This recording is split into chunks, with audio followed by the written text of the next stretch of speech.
Okay, good evening and welcome to one and all. A pleasure to have the opportunity to do a little learning with you tonight. The second installment of this series called Rabbi Yosef, Karo and his friends, a brief history of Judaism's most important Halakhic decision makers.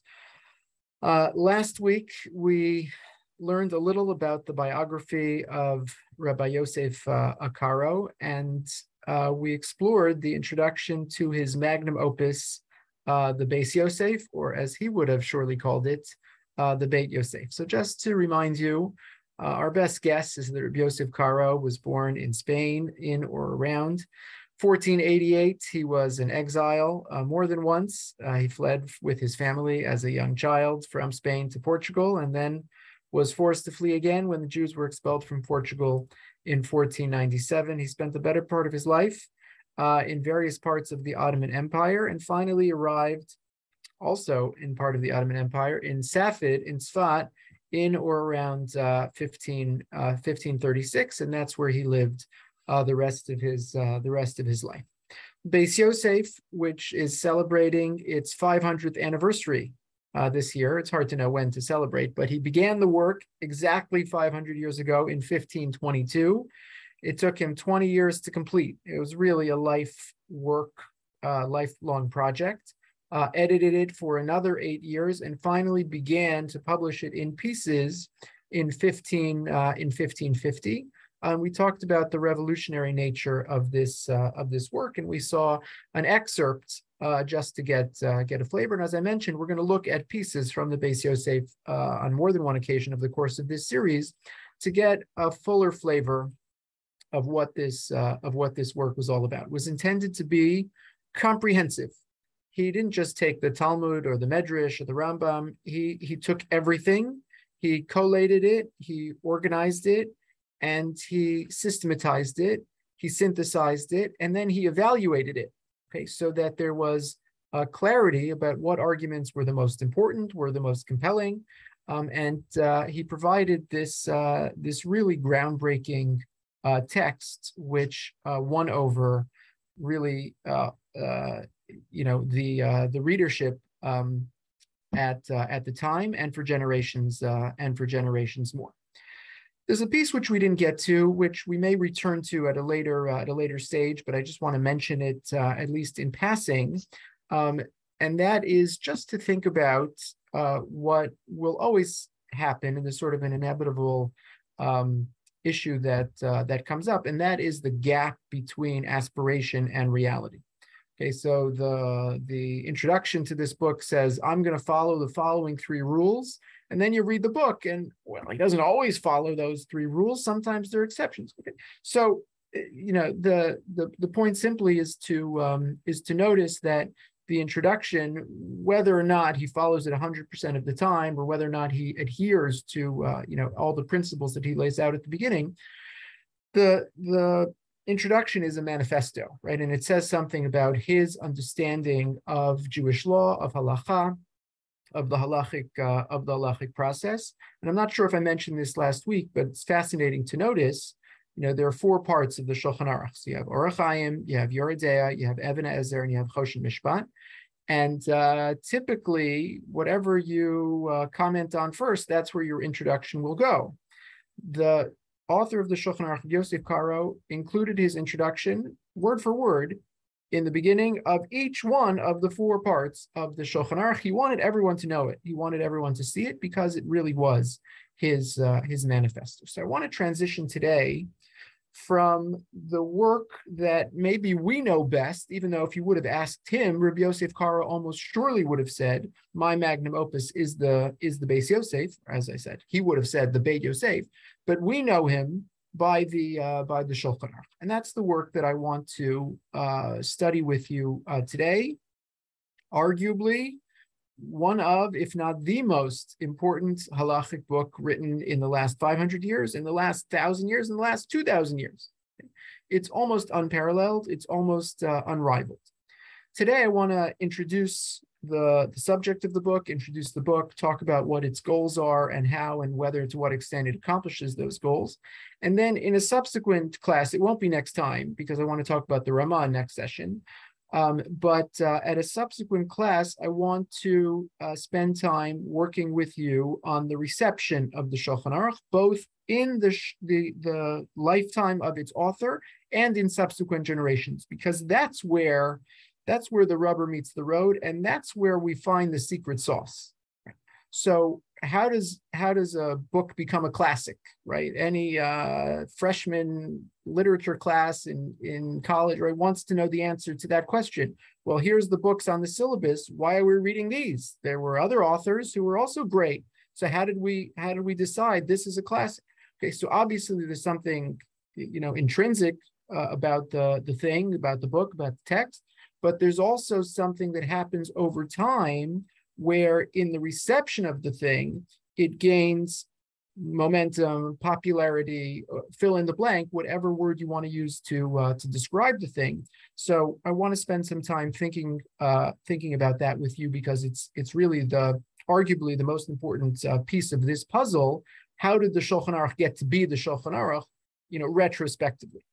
Was it born that way, or did someone help contribute to make it that way? Okay, so to frame our conversation tonight, I want to think with you about three questions. One sort of meta question, and then two smaller questions. The meta question is, after writing the Beit Yosef, which again was extraordinary and revolutionary and comprehensive and complete, why, subsequent to publishing, writing, editing, and publishing that book, would the Shulchan Aruch write another book which is devoted to the same topic called the Shulchan Aruch?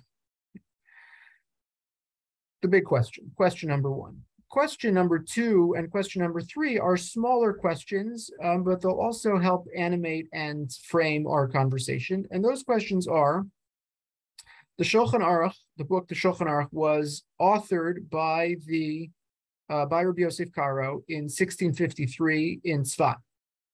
Okay. He published it in Venice, and there's a whole publishing history which I'm not equipped to talk about with a great deal of specificity. But on the simplest level, you have to ask a question whenever this comes up in the 16th, 17th, 18th century. I'm sorry if I said 16. We're in the 16th century. He publishes it in 1553. He finishes the book, and in 1555 he publishes the book, but he doesn't publish it in Tzfat. He publishes it in Venice. Okay, so the question is, if you have a printing press, and he does, there's a prominent printing press in Tzfat in the 1550s. Other Hebrew books are being generated. So why send the book off to another province far away, right, all the way in Venice to be printed? Question number two. And question number three, I touched on it briefly last week, and I want to return to it a little today.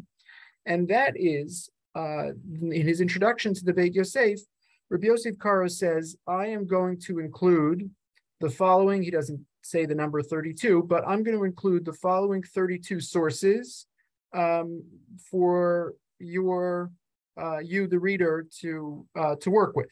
Okay. And in point of fact, and this sort of circles back to what I said a couple minutes ago, which is there's a massive gap between what he lists in his introduction and what actually shakes out in the text.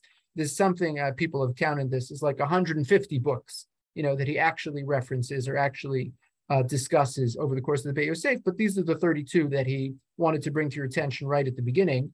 The last book on that list, and it's not a book because it hadn't been printed in print yet, it existed only manuscript. The last book on that list is the Zohar.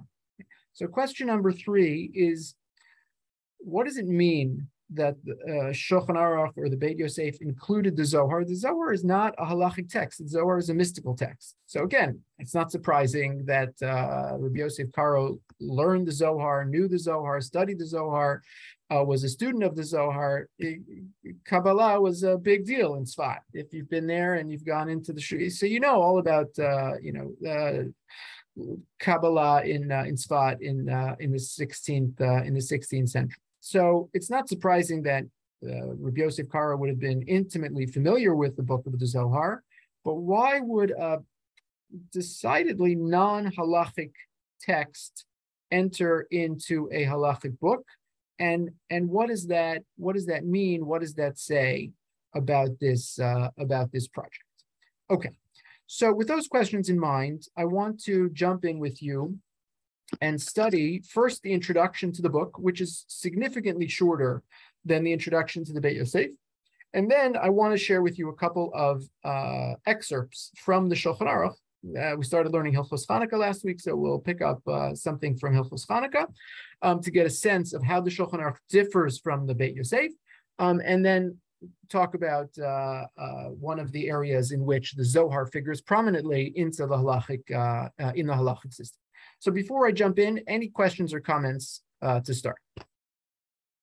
Okay, so let me put the text up on the screen for you to see. I just, for interest's sake, this is an early edition of the Shulchan Aruch from Venice, 1565. Okay. So let me see if I can make this text visible to everyone. This is the introduction to the Shulchan Aruch, which appears, to the best of my knowledge, not at the beginning of all four sections of the Shulchan Aruch, but in the introduction to Choshen Mishpat. So he begins, Odeh Hashem me'od b'fi v'toch rabim ahalalenu u'mishirei ahodenu. It's hard to know how to pronounce some of these words because the grammar is a little funny. Okay, but he thanks Hashem.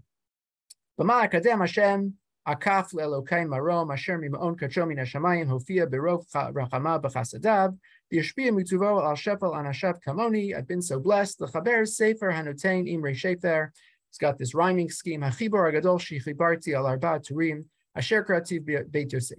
I was so honored, humbled to be able to produce this book called the Beit Yosef. Asher kalalti vo kol hadinim nimtzim b'chol haposkim. He wants you to know, right? This was my contribution. If you're not familiar with it, you should know I wrote this book called the Arba Turim. And we'll talk in a minute about how the two books, the Shulchan Aruch and the Arba Turim, might be kind of simpatico. But at the very least, there's a clue here. He wants you to know about his book Arba, on the Arba Turim, the Beit Yosef. If you haven't heard of it, he says, I want you to know about it. And it includes everything. It's not an exaggeration. Everything's in there. Kol hadim nimtzim b'chol haposkim. Chadashim gam yeshnim, the old and the new. Im mekomot moshvatam b'chatzuritem v'tirotam b'talmud bavli b'talmud Yerushalmi b'tosefta b'sifra b'sifrei b'mechilta v'divra b'mafarshim poskim u'balei hatshuvot.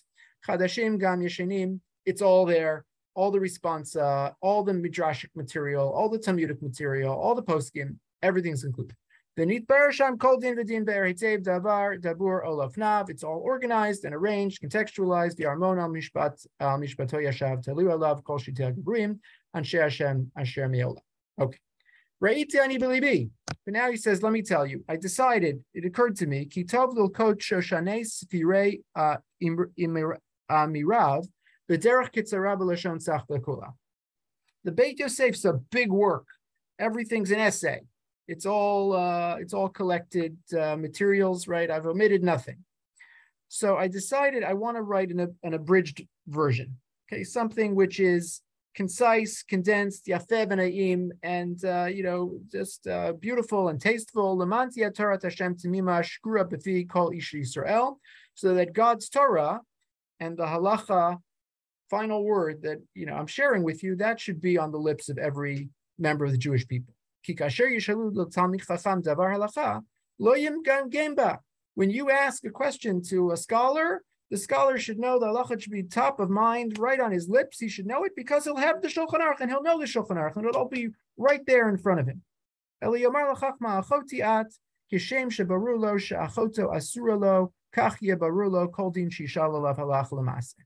Okay, and he quotes this pasuk and he makes a kind of analogy. He says the same way that Chachma tells you that this is your sister and this is what your relationship is to her. That's the type of clarity, right? There's no question. You know exactly who this is. So same thing. You should know every halacha with the same clarity about your familiar relations.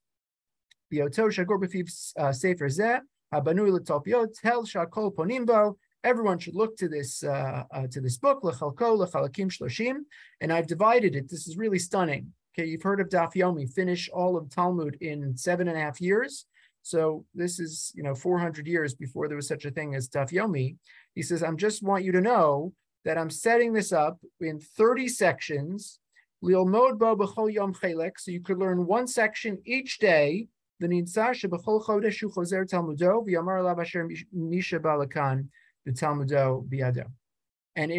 the month, you'll finish all of the Shulchan Aruch, and you'll know it because this is what you'll do every month, right? What a calendar that would look like.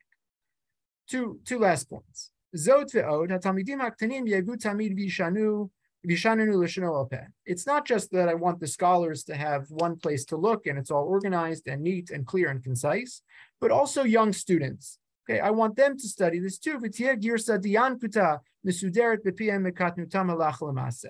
Because it's so easy and it's so short, even students could learn it when they're young. And as you know, you always remember what you learned in first grade. So if you learn this stuff when you're little, you'll remember it. So the same way that the kid learns a pasuk and a Rashi, I want them also to learn a Shulchan Aruch, and they'll remember it their whole lives. And just pay attention to this. If I have time, I want to circle back to this. This is a coded reference here. This is a clue. I don't think it's an accident that uses this language. Sometimes the word maskilim is actually a coded reference to Kabbalists, and he throws in this pasuk, which is not about the Zohar, but it uses the word Zohar. The maskilim yazhiru kizohar harakia baniach lehem miatzavam umiagia kapam yishashu nafsham behegotam besefer hazeh asher kalum machmadim halacha psuka ba'in omer v'ein devarim. So there's something about the maskilim that they're also going to use this text, and we'll hopefully circle back to that when we get to the question of the Zohar's relationship and its role in all of this. And I'll just conclude by telling you the karati shem sefer zeh shulchan aruch. So why is the thing called shulchan aruch set table? Ki bo yimtzeh hahuga kol minin matamim aruchim b'chol v'shmurim. Okay, I've given you all. It's all set up for you. Everything's here. Sturim, uberim, clear, ordered, concise. Umuftach ani bechesed elyon ki el yedei sefer zeh timaleh aretz dat et Hashem haktanim im hagdolim. Dea et Hashem haktanim im hagdolim. Talmid im mevin. Okay, everyone chacham charashim and avon lachash. Everyone is going to benefit from this book, young and old, veterans, and amateurs alike. This is the goal of the Shulchan Aruch. Okay, so at first glance, and I'm not saying we're going to disprove this, but it's maybe a little more complicated than this. It seems that later in life, okay, he's already 70, 80 years old at this juncture. The Beit Yosef is behind him, and he says, "I want to do something more, and I want to do something as a kind of companion edition to the much, much more expanded and developed Beit Yosef. Not everyone has the time to sit there and sift through, my whole 8-paragraph essays in the Beit Yosef. I want to give them something clear and concise. I want that to be available for senior scholars. I want it to be available for junior scholars, and there's nothing like this on the market. This is what I want to share." Now, I should just put a little asterisk on the line I just said, which is there's nothing like this on the market. There were concise books on the market, and in fact, in the introduction to Beit Yosef, Rabbi Yosef Karo railed against some of them because he says, they're so short, they're so concise. People read them, but they don't have any understanding of the background and the meaning behind what's going on. So I'm giving you the whole picture. So there's something to suggest that the author of the Shulchan Aruch really intended it to be a kind of companion. He doesn't want you only to have the Shulchan Aruch. He wants you to have the Shulchan Aruch in addition to the Beit Yosef, because if you have both, well, then you've really got it all, right? You have the deeper explanations, the background material, it's all there in the Beit Yosef, and you have the final decisions recorded in the most concise fashion in the Shulchan Aruch. Okay, so let's just see it in action. I just want to give you a couple quick hits so that you have a flavor for what it is that we're talking about, not just in the abstract, but in practice. Okay, so again, you could pick, right, 1,000 examples. This is chosen almost at random, something from Hilchos Chanukah, because that's coming up. Okay, so here's the question. Hanukkah is 8 days long. Every time Hanukkah comes up, there's going to be a Shabbos Hanukkah, and it's going to be a Shabbos Hanukkah. There's going to be a Friday afternoon when you have to light Hanukkah candles. You can't light candles on Shabbos, so you have to light early, and you light candles on Friday afternoon. So just remind me, well, now there's 2 candles to light. You have to light a Shabbos candle, and you have to light a Hanukkah candle. So whenever there's 2 competing mitzvahs, or 2 competing practices, or 2 competing priorities, so you have to figure out, how do you prioritize which comes first. So if you open up the tour, and again, remember the Beit Yosef decided that the tour was the best place to park his commentary. He thought that the Rambam was too succinct, too short, but the tour gives you some meat to work with, so he wouldn't have to start from scratch. There was already a conversation that the tour was introducing you to that he said he could jump into. So he writes his commentary on the tour. So if you just opened up the tour, and you want to know what to do, okay? I don't remember what we did last year. Just remind me, open up the tour. It's Friday afternoon. It's Hanukkah. I need to light both candles. Which comes first? So the tour says, Kasef Bahag, quotes earlier important Halakhic work, the Baal Halachas Gedolos, Kasef Bahag, Ner Shel Shabbos, Vishal Hanukkah. If you have to light a Hanukkah candle, Shabbos candle, Yadlik Shel Hanukkah Bereisha. You should light Hanukkah candles first. Why? Madlik Shel Shabbos Bereisha, Itzar Le'Ladlukin Shel Chanukah. The Kabli LeShabbos. So the Bahag says something very intuitive. You can't light Shabbos candles first. Once you light Shabbos candles, it's Shabbos. And once it's Shabbos, you can't light another candle, so you'd be stuck. So perforce, you have to light your Hanukkah candle first. That's what the Bahag says. The tour doesn't stop there. He says, but there's another opinion. No, Shabbos doesn't start when you light the candle. Shabbos starts when you say, I accept Shabbos. So, Tosfos would say you could light the Shabbos candle and say, I'm having in mind, I'm lighting the Shabbos candle now, but I'm not going to start Shabbos for another 10 minutes, assuming you light it early enough. I'll start Shabbos in 10 minutes because I have another thing to do. I'm going to light Hanukkah candles now, and then it'll be Shabbos 10 minutes from now. Okay, so you put down the tour, and you just read the whole paragraph. That's it. That's the whole siman. And now you go back to the living room. What do I do? I don't know what to do. I just opened the halacha book, and it said there's 2 opinions. Great, but I'm one regular person living in New York City in 2022. I just want to know what to do. Tell me what to do. Okay, so let's see what the Beit Yosef says. Okay, so you jump into the Beit Yosef, and source number 3, and the Beit Yosef says, "I'll tell you a story. This is a whole machlokes in the Rishonim, Kasef Baal Halachas Gedolos, which is just quoted in the tour. He says, Ner Shel Shabbos v'Ner Shel Chanukah, 2 mitzvahs in front of you, Yadlik Shel Chanukah Bereisha. You light the Chanukah candle first. Haran beperek b'amei madlikin, Kasef Shel Ramban hikshel divrei Baal Halachas Gedolos." So now, I don't know any of this, right? I'm just a regular person, but I open up the Beit Yosef. He tells me everything. Wow, there's a whole story here. The Ran had a big problem with the Ramban, okay? Because the Ramban had a problem with the Bahag, but the Ran came and answered the question that the Ramban had on the Bahag and defended the Bahag. So now it's the Ran and the Bahag against the Ramban. Kasef Shel Ramban hikshel divrei Baal Halachas Gedolos v'huzal hishiv al divrei Ramban v'hemi divrei Baal Halachas Gedolos. The Ran defended the Bahag.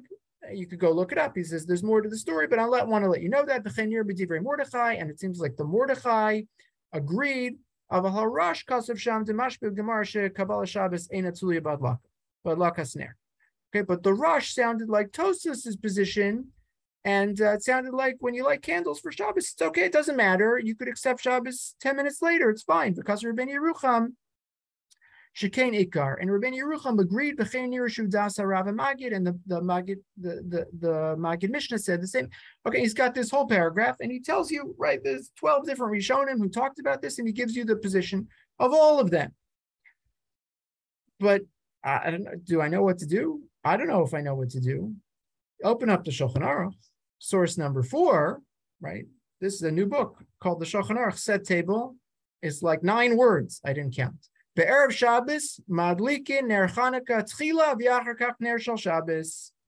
On Erev Shabbos, you know what you do? Light Hanukkah candles first, and then your Shabbos candles. Why? I'm not asking why. The Shulchan Aruch is just telling you what to do. You want to know why? Go look in the Beis Yosef, and you could, get all the references. And when you have time on your hands, you could explore it. It's a fascinating sugya. He tells you where all the Gemaras are. You can go learn the sugya. It'll be fascinating. But you want to know what to do on Friday afternoon? 9 words. Erev Shabbos, madlikin ner Chanukah tchila v'achar kach ner Shabbos. Very simple. And that's the beauty and the brilliance of the Shulchan Aruch. What an amazing contribution. Just settle the thing. And again, he has his cake and he's able to eat it too, right? It's the concise decision without any of the hubbub in the background, but not at the expense of anything, because if you want to know the whole story, well, he wrote you the book, and you could open up the Beit Yosef, and you'd have everything. Okay. Let me share with you one more example, and this will bleed into the question of the Zohar. Okay, and my father-in-law will have a special appreciation for this, because we talk about this every Chol HaMoed. So the Shulchan Aruch, the Tur writes in source number 5, Cholo Shel Moed Yesh Mistapkim. Okay, again, you want to know what to do. You open up the Tur, and the Tur says, on Chol HaMoed Yesh Mistapkim Bo Im Huzman Tfilin Umanichin Oso Below Bracha. There's a suffix. We're not really sure. There seems to be some ambiguity as to whether or not you put on tefillin on Chol HaMoed. Everybody knows on Yantif and on Shabbos you don't put on tefillin. Everyone knows on a regular weekday you do put on tefillin. Chol HaMoed is it's like a little of both, Chol and Moed. So you could hear both arguments. And he says in the Shulchan Aruch, and he explains here in the Beit Yosef, which we'll see in a second. So if it's a holiday, so the holiday itself is considered an oath. It's a special sign that it's a covenant between Hashem and the Jewish people.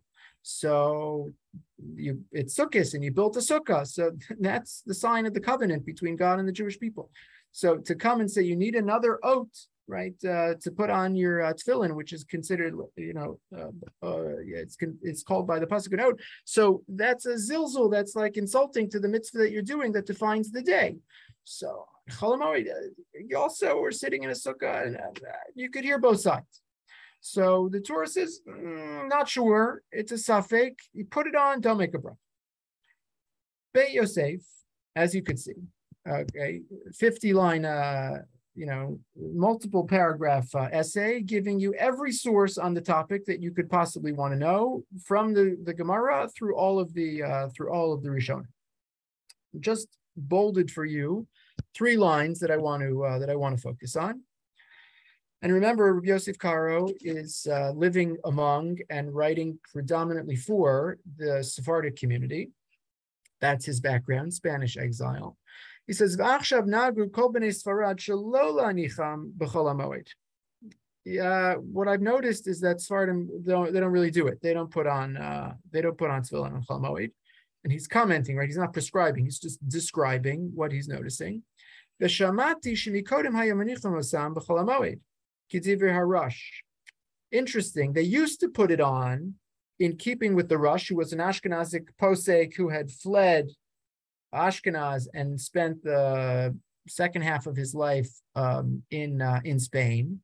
So I heard that in keeping with the prescription of the Rush, they used to wear tefillin.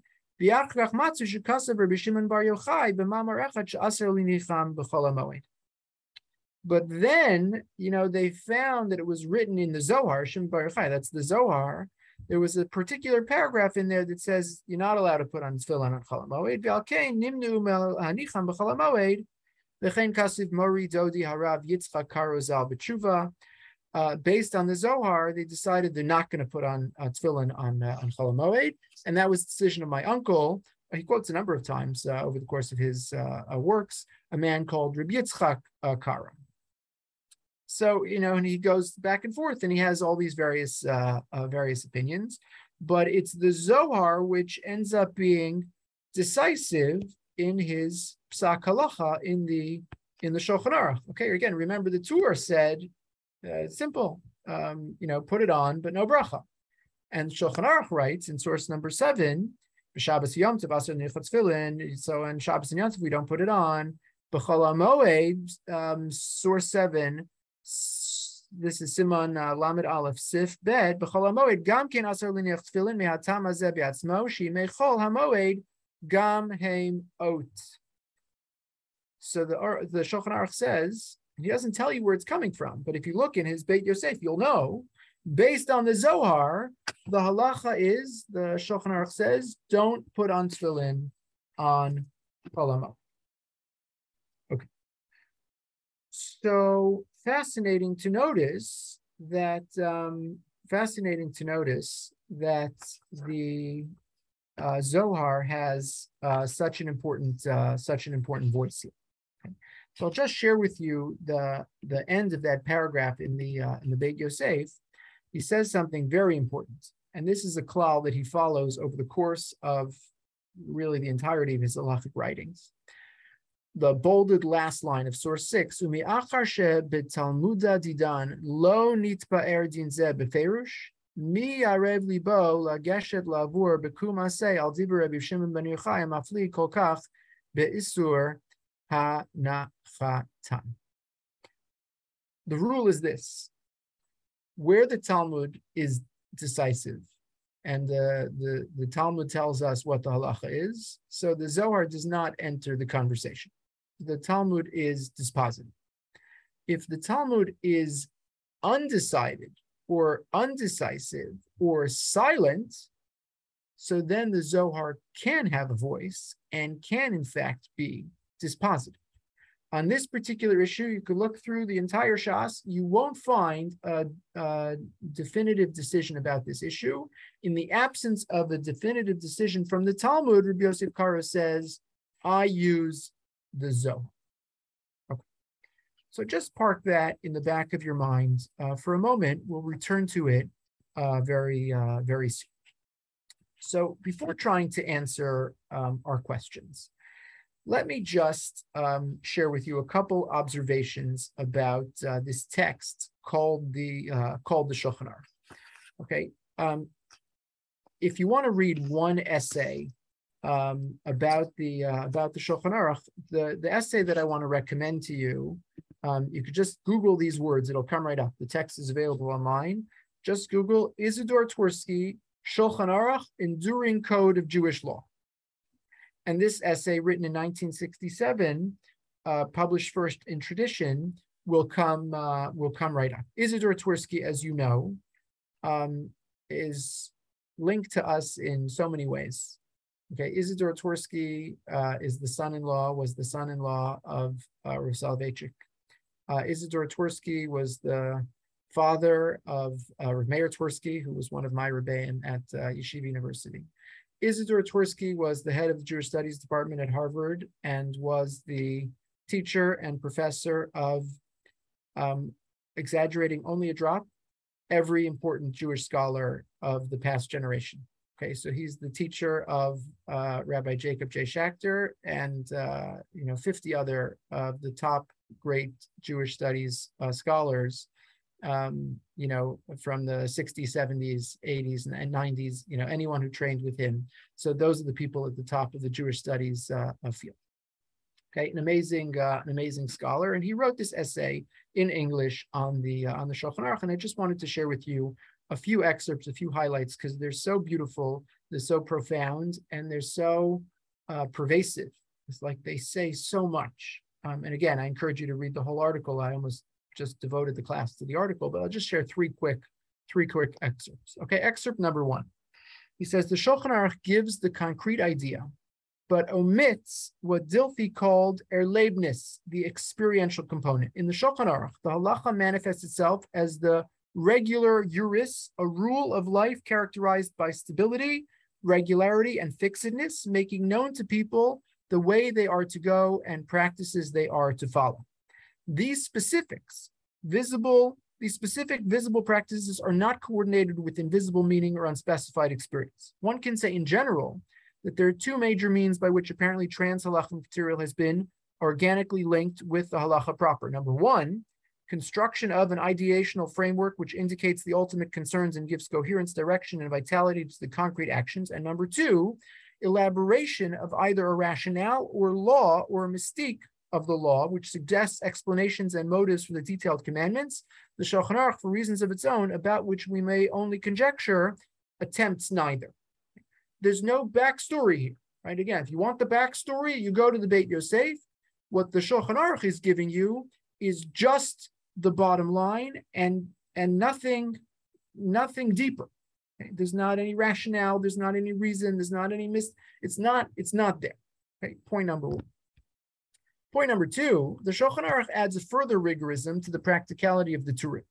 The Turim's practicality expresses itself in the rigid selection material in the circumscribed scope, but not in the method of presentation, which is rich, varied, and suggestive, containing as it does much textual interpretation and brief discussion of divergent views, while the functionality of the Shulchan Aruch is so radical that it brooks no expansiveness whatsoever.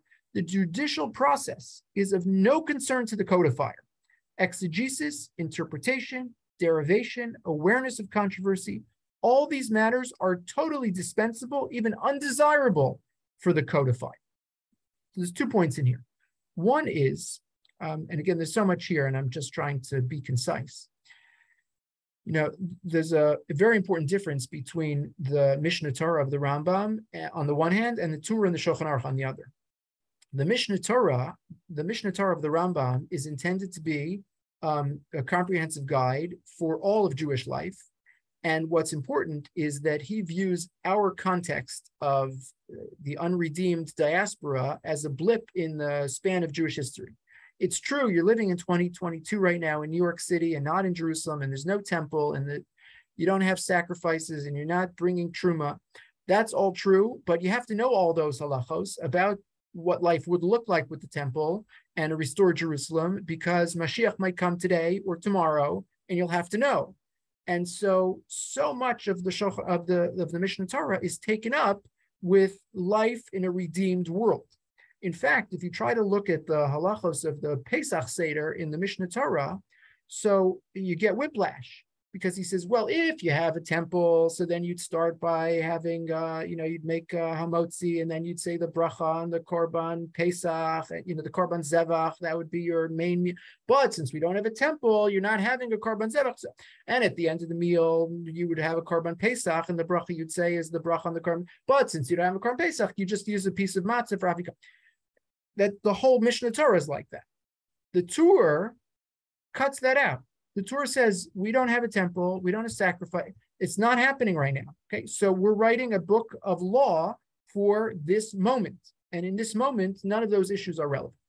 So the Shulchan Aruch, who writes a commentary, in this way, point number one is that it's limited in scope. It's not the mission. It's only relevant laws or laws that could potentially be relevant to you right now in an unredeemed world. And point number two, it's even more concise than the Torah. The Torah, as we just saw, there's one opinion this way, there's one opinion that way. There might be a reason for this, there might be a reason that the Shulchan Aruch is not interested.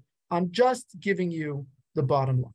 Okay, and then this very beautiful last paragraph from Professor Rabbi Dr. Twersky.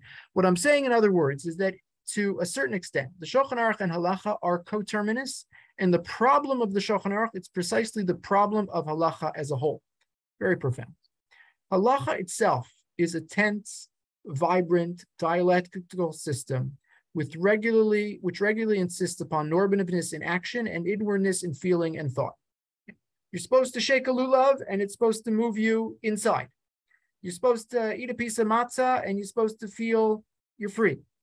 Okay. It undertook to give a concrete and continuous expression to theological ideals, ethical norms, ecstatic moods, and historical concepts, but never superseded or eliminated these ideals and concepts. Halacha itself is therefore a coincidence of opposites: prophecy and law, charisma and institution, mood and medium, image and reality, the thought of eternity and the life of temporality. Halacha itself, therefore, in its own behalf, demands the coordination of inner meaning and external observance, and it's most difficult to comply with such a demand and sustain such a delicate, highly sensitized synthesis. Okay, we could spend a semester on this paragraph. But what Professor Twersky is saying is that the Shulchan Aruch and the Halakhic system as a whole, right, suffers from this potential pitfall or this potential critique. And it is the critique. Oh, people say, oh, the Halakhic system, the rabbinic system, it's so dry, it's so shallow, it's so empty. No, you're just seeing the top surface, right? The Shulchan Aruch is going to tell you, this is how much matzah you need to eat. He's not telling you you shouldn't feel everything that's associated with the performance of that mitzvah.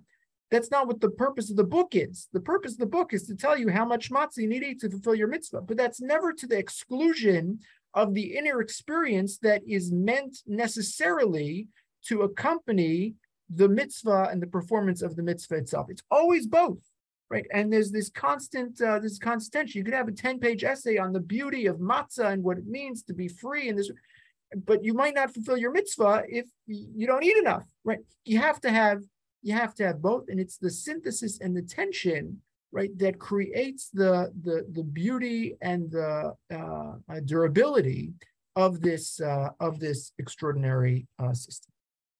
Okay, let me just pause there and ask if there are any questions, and then I want to wrap up with a few final thoughts as we try to answer our questions. It's surprising to me that,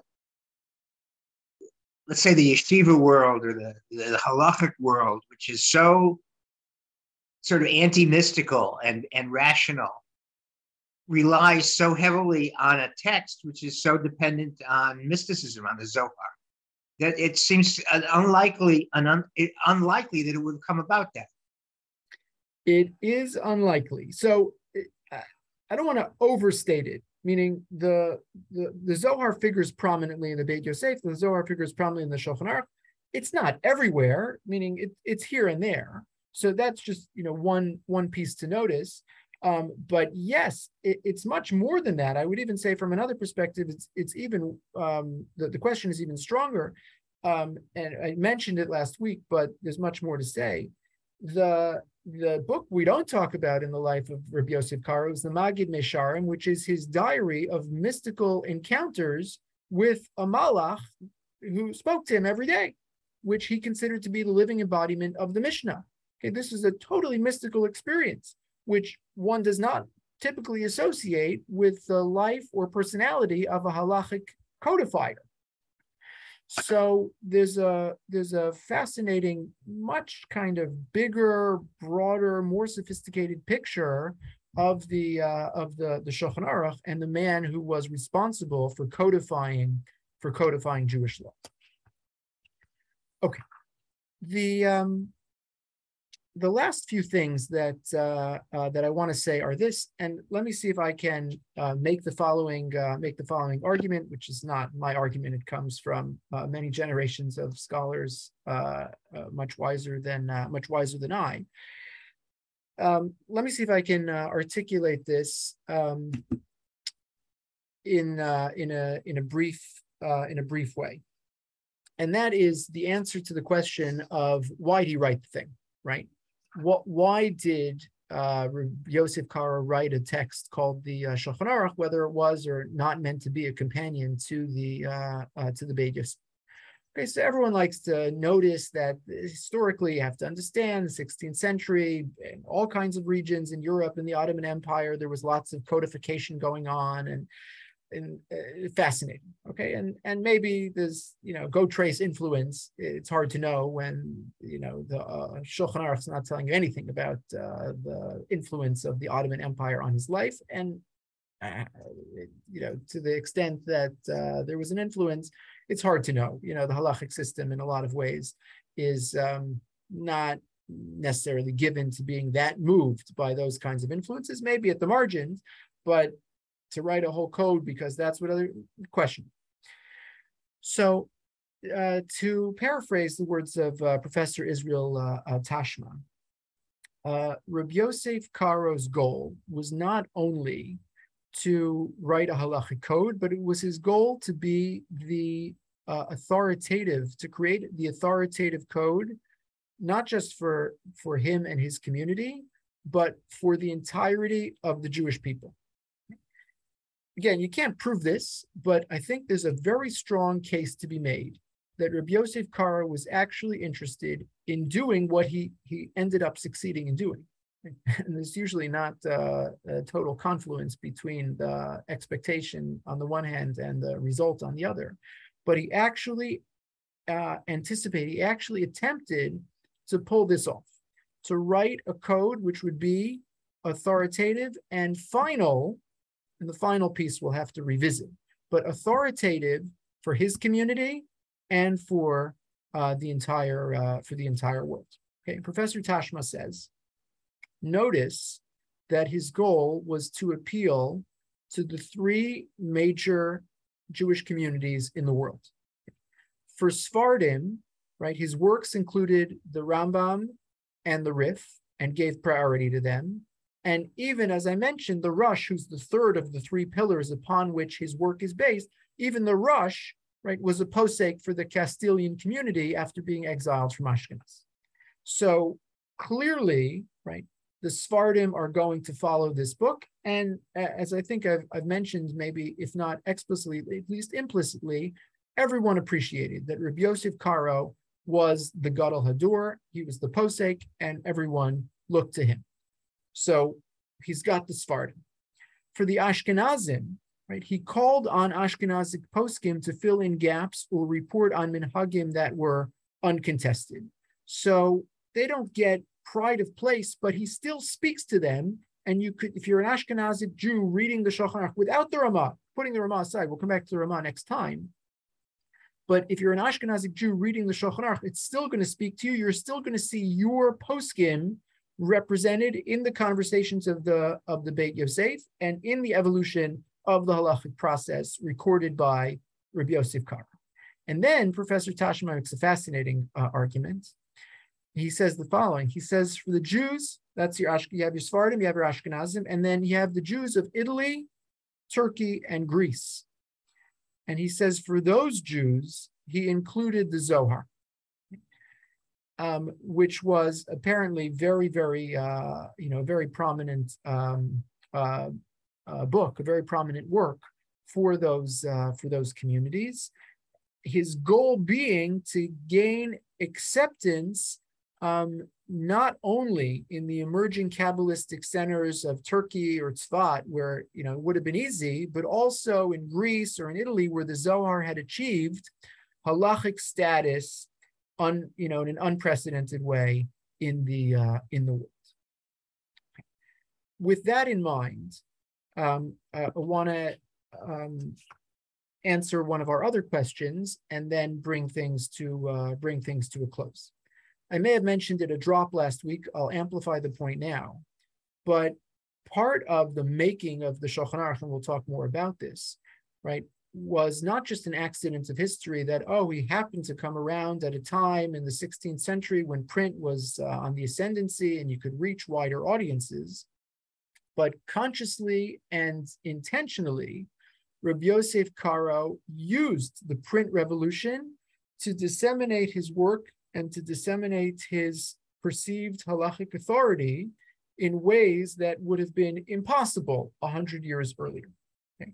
I'll just share with you a citation. You have it on your source sheet, but in the interest of time, I'll just read it quickly from Amnon Raz Krokutskin, who's a prominent Israeli scholar, actually a secular Israeli scholar, but very, very smart. And he wrote the following. He says, the Shulchan Aruch embodies many aspects associated with the advent of print, such as unification, distribution, the rise of new codes, new communities of readers, and the standardization of textual traditions and practice.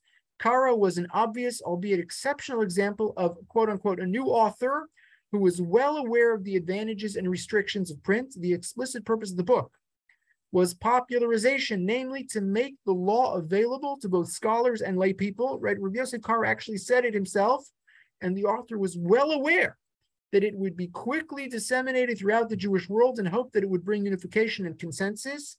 The center of print in the Jewish world in the 16th century was Venice. you're going to get the best quality, and you're going to get the broadest audience. If you printed your book in Venice, you could print it locally in Sfat. You could do it, or someplace else in the Ottoman Empire, in Salonika, wherever. But if you print it in Venice, right, that's the cat's meow. Okay? And there's nothing that's going to have a better, far wider distribution than a book printed in Venice. I'll conclude with three final clues, okay, that may support this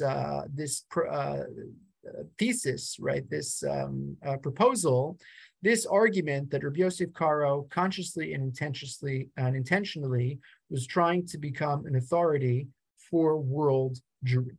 Okay? Three final clues. One, or maybe let's just say two final clues.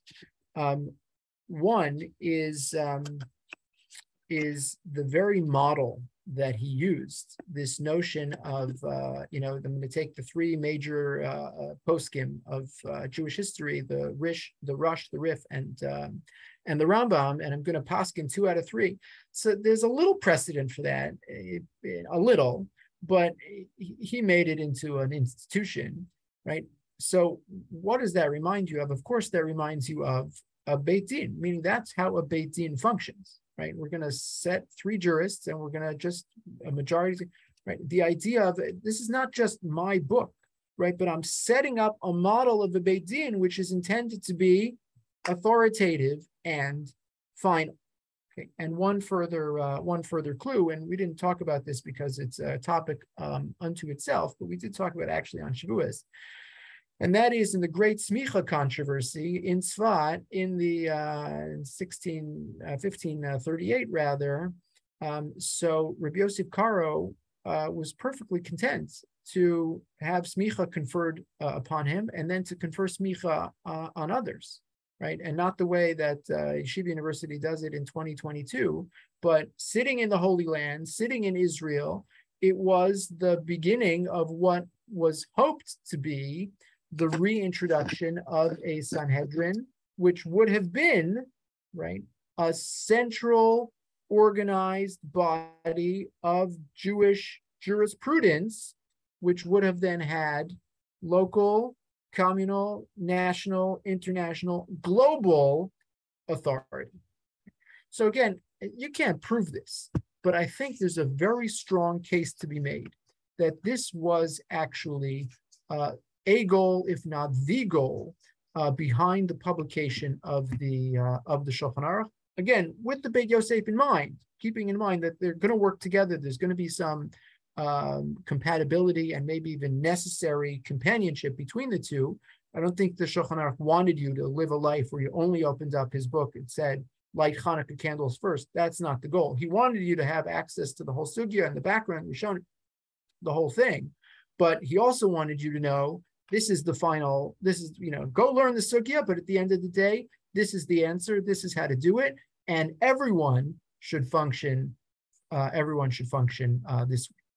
Okay, I'm going to stop here. I'm going to stop the recording, but I'm going to stay on to entertain any questions or comments. And just a reminder, we're not going to meet next week. I have a wedding, so we'll pick up, please God, 2 weeks from today on the 22nd of November.